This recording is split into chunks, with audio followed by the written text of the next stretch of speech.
Where did you find that question? I don't know. I just thought, like, what are two things you would never want in life, and how do you put them pick together? one of them? And how do you pick one of them? What did you choose? Hiccups. You go hiccups. I just want you to know, Julie, that's the first time we've ever asked that question. It's a solid question. Interesting. It is a solid question, Well, but thanks for the feedback. I definitely would pick hiccups too. This is Worth the Journey, a Worthington Schools podcast. I am your host, Angie Adrian, and I get to serve Worthington Schools as the Assistant Superintendent of Academics. And I'm Jeff Maddox, the Assistant Superintendent of Operations and HR. Together, we are your hosts, and we're thrilled to have you join us. In Worthington Schools, we serve about 11,000 students and 1,400 dedicated staff members. Our pride really lies in the strong relationships that we build with each other, which in turn creates this vibrant and supportive culture. Culture in Worthington Schools is about shared values, traditions, and the diverse perspectives that define our community. It's the foundation that makes working together not only productive, but also enjoyable. Our mission in Worthington Schools is to empower a community of learners who will change the world. And through this podcast, we have the privilege of sharing the stories of those who are already changing the world. Join us as we highlight the incredible journeys and contributions. Well, today we get to interview and talk with Miss Julie Garner. Julie Garner is the nurse, the school nurse, and has been the school nurse at Worthington Kilbourne High School for quite some time.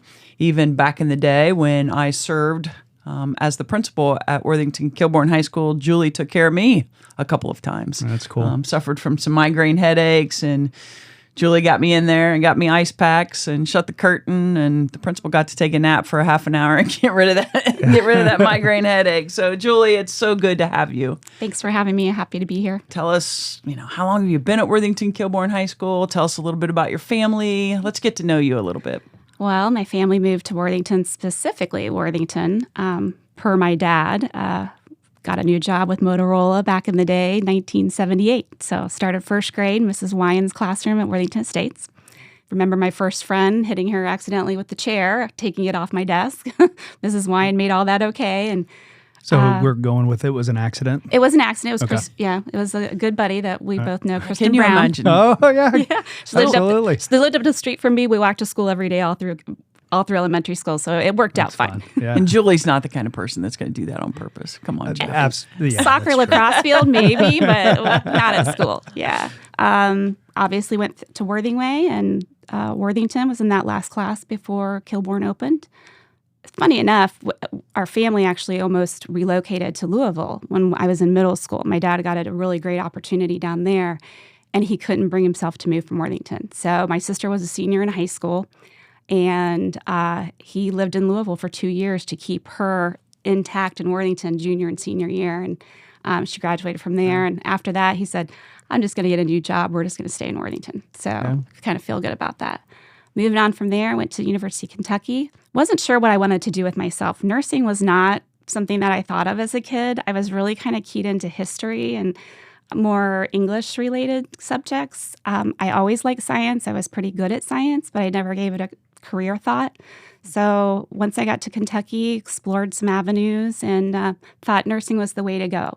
Well, because I had a lot of credit behind me, I had some opportunities to add a double major. And back then, it feels like 100 years ago, that wasn't really a popular idea for nursing students. So I ended up transferring to Mount Carmel and Franklin University, where I was able to get a dual degree with my bachelor's in nursing and my healthcare administration degree at the same time. So it was pretty cool to be able to graduate with both degrees. They were excited because no one had done that before, so they figured it was a good pathway for future students. And I think it's actually a popular thing that's happening now. I worked at Mount Carmel, labor and delivery, and I worked for a private physicians group, OBGYN.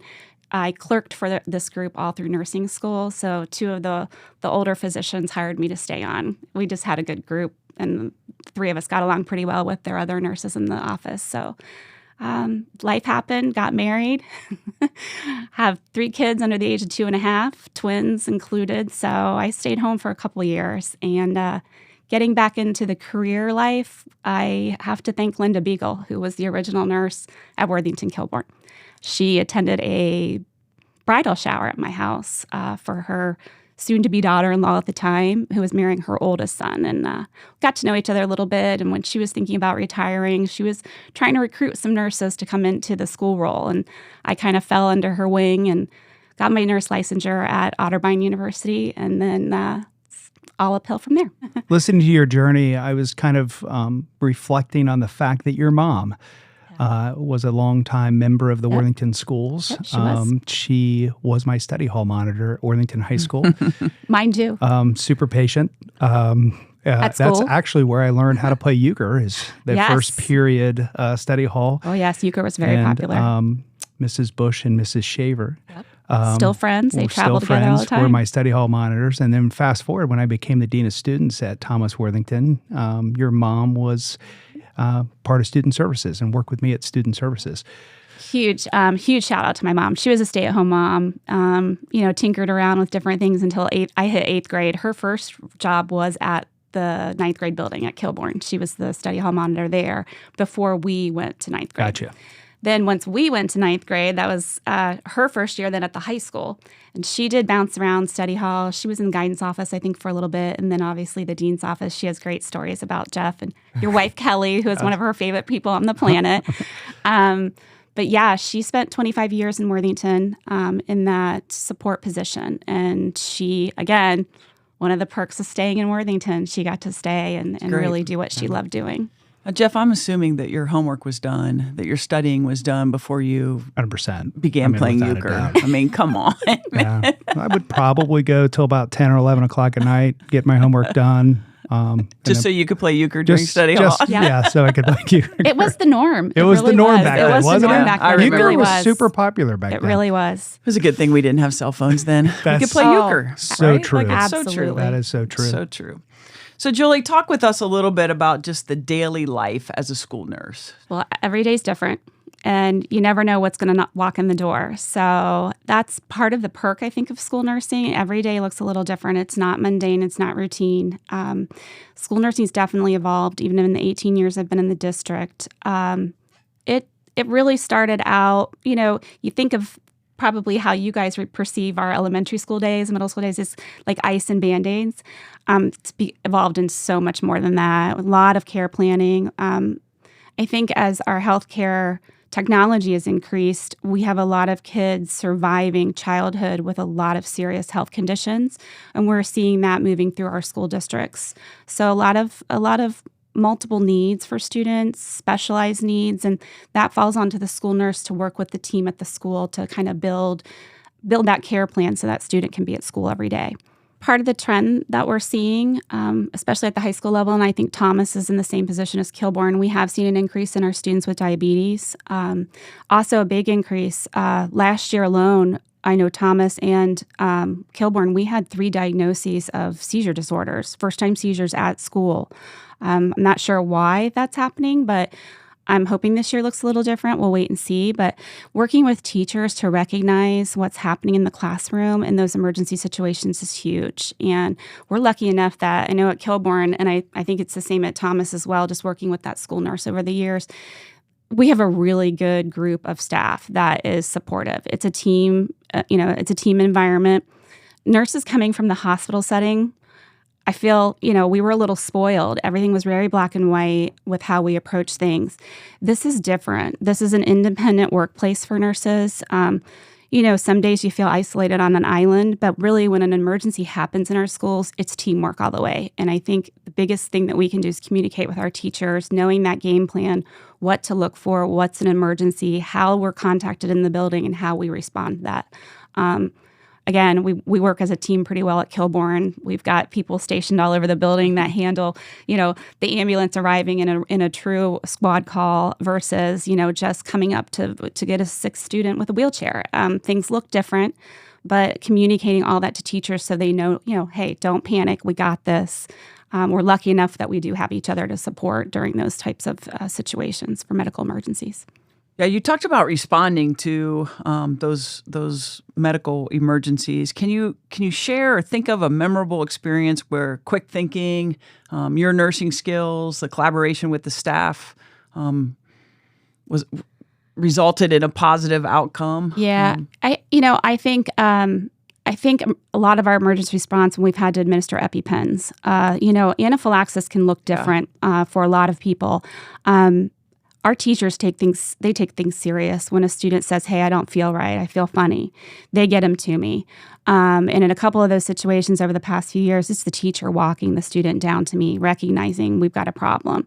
And, administering that EpiPen in the health office. I even had a teacher administer it before I could even get there because I was in another part of the building. That's great. Yeah. So we've got able people that recognize what's happening. And again, the more communication we have regarding that, the better our students are covered. And our teachers go through EpiPen training. They do. Yeah, they do. Every year. They now have seizure training every Yes. year and diabetic training as well.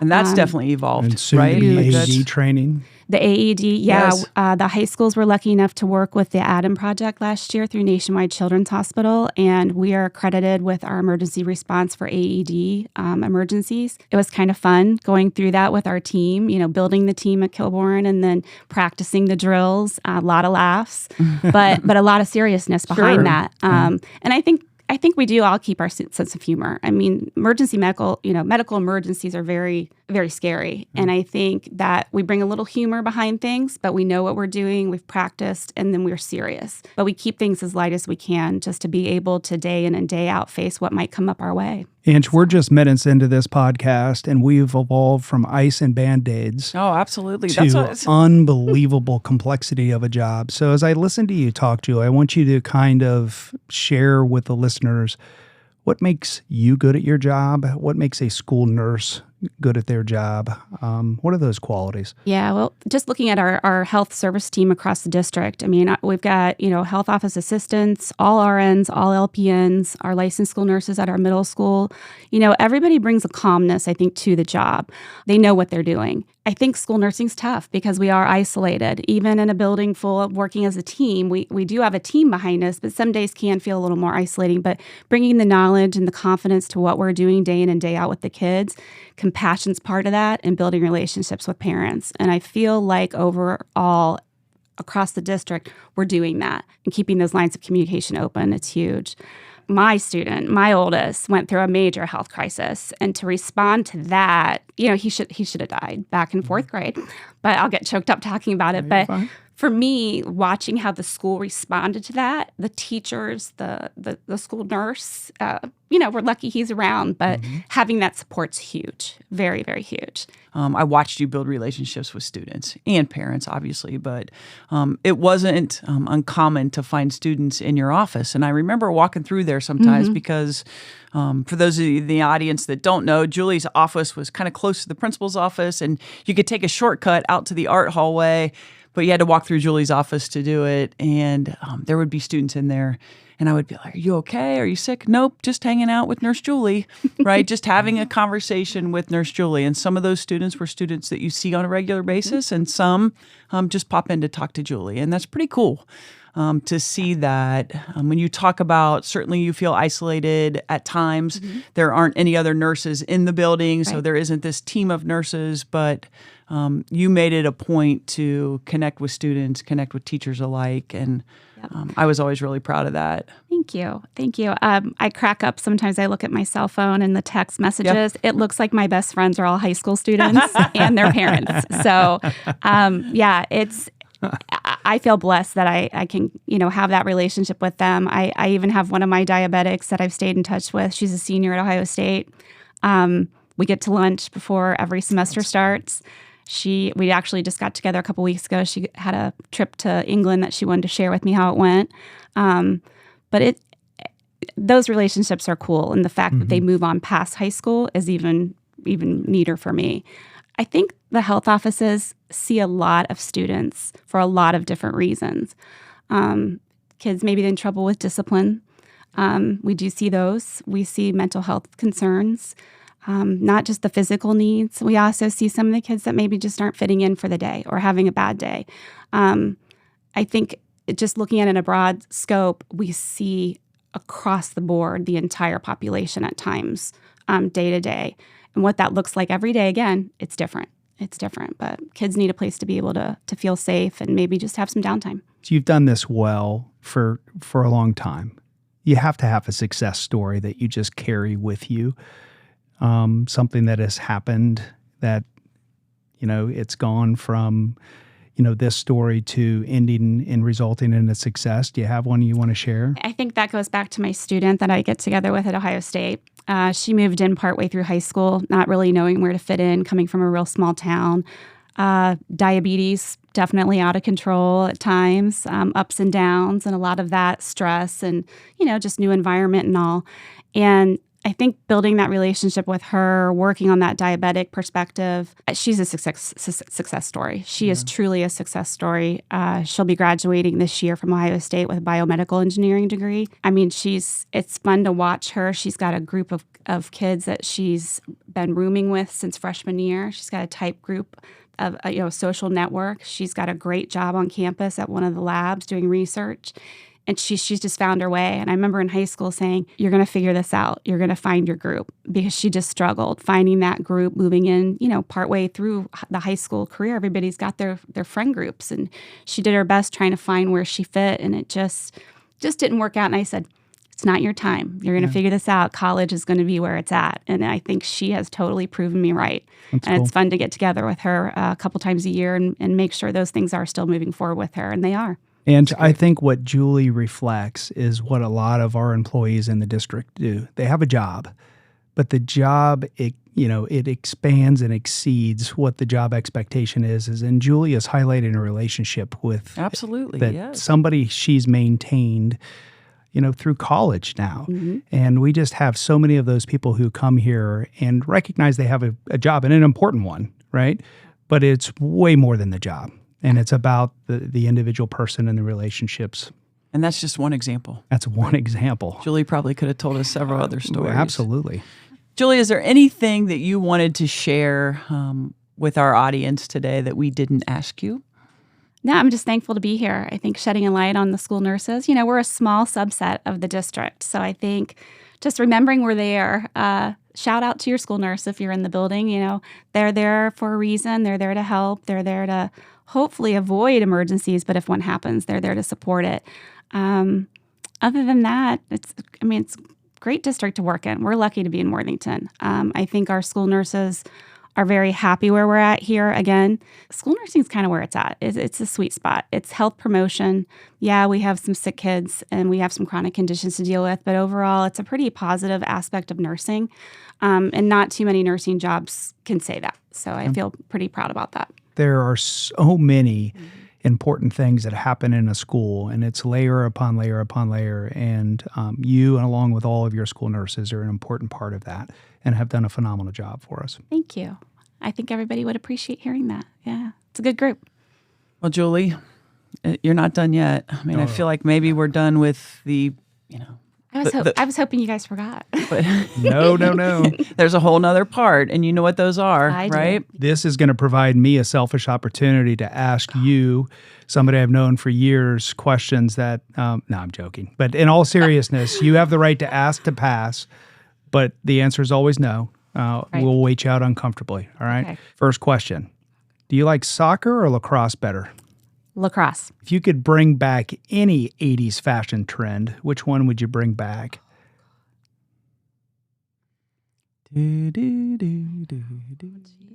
How about the Adidas tracksuit? I don't know if that goes Ooh. 70s or 80s, but that's Nice. always a fun one. What is your favorite season? Oh, favorite season? Summer. Is it? Yep. What is your favorite season? Summer. Yeah. Is it? Yeah, for Corey? sure. So much to do outside. Yeah, mine's fall. I'm all in on the fall. No, Yeah, I can it's football pool, I weather. can golf, anything with water and golf. The problem I'll in be the there. fall, though, you can't find your golf ball when it's under leaves. Oh my That's gosh, true. That's the yeah. worst. If you had to have one, would you have never-ending hiccups or constant sneezing? Never-ending hiccups. Both of them sound awful. Jeff, do. that's terrible. When I wrote this, Where I did was you like, find that question? I don't know. I just thought, like, what are two things you would never want in life, and how you do you put them pick together, one of and them? how do you pick one of them? What did you Hiccups. choose? Hiccups. You Oh, go yeah. hiccups? I just want you to know, Julie, Yeah. that's the first time we've ever asked that question. It's a solid question. Interesting. It is a solid question, Well, but thanks for the feedback. I definitely would pick hiccups too. Yeah. What is your go-to comfort food? Pizza. 3 times a year. Clarksburg, West Virginia. Twin Oh. Oaks. Nice. If it's local, it's Adriatico's. What's one skill you'd love to master instantly if you could? Golf. All right, as you know, this leads to the most important question of all time. What is the greatest cereal of all time? Okay, as an adult answering this question right now, Golden Grams. Oh, Golden Grams are good. You Look like at that Corey. too, Corey? That got an emotional reaction out of Corey. Now, if you ask the 8-year-old Julie sitting in front of the TV watching Fred Flintstone before school, Here we go. it's going to be probably Cocoa Pebbles. Oh, that was close. That was the great buildup of disappointment. It was. Sorry. I was like, for Sorry. sure. She's I talking had a about feeling. Fruity Pebbles. I had a feeling, but it's the she spin-off. dropped It's the the chocolate Fred- one. Julie, thank you for playing along. Julie, thanks for taking the time to sit with us and share what it's like to be a school nurse at Worthington Kilbourne High School and in the district. We really appreciate what you do for families and for students. And a shout out there to all of our school nurses in Worthington schools. We appreciate all that you do to support people.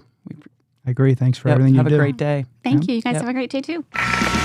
Thanks for tuning in to today's Worth the Journey podcast. You can find us on Apple, Spotify, Google, our Worthington Schools website, or wherever you get your podcasts. A big thanks to Corey Carter and our communications team for making this podcast a reality. And of course, to our students at The Ohio State University in the communications department. The journey may not always be easy, but it'll definitely be worth it.